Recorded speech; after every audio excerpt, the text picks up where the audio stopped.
大家好，我是小雷，今天去外婆家大扫除。要搬家了，外婆的东西都要理一理。电视机都拆下来了，能带的东西都要装过去。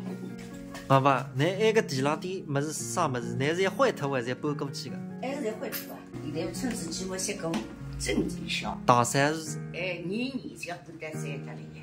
爸爸，一只钟还有几号年数？他总是上平常做起不得。我个心光当这个，还不是像宝石一样嘛，不是真正的。可是谁换头了吧？镜子你不要修了。别，我非要回头，我甚至还过了当中。那我要到带新往里去了。那么你追也不追怎么？不追没事不追的，上趟追过的。那人过去。把你上地我们是搬出来。所以你我这新闻测进去。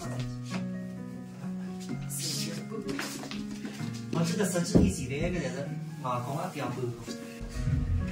所有么来弄出来，所有么子才弄出来。我要理解了。那么换了地浪了。就再换了地浪。但是棉花胎，有个么也到了该讲。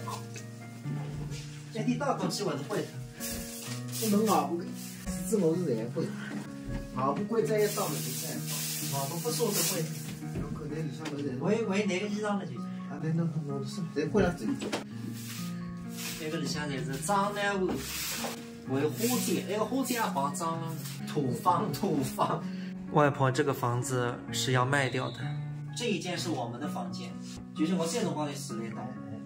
就你是吧？我04年就住在这里，现在33年搬上房子也卖脱，还得有点还是有感情的。是叶什么？这新弄出来。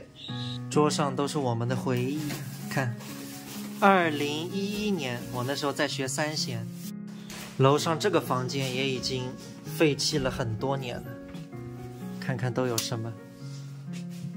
一个浴缸堆满了东西，就一个浴缸里面是哎呀坏脱了。不然坏脱了，就缸里面我可在没有，谁是来着？等搬到新房之后，这边的话就考虑要找下家卖掉了。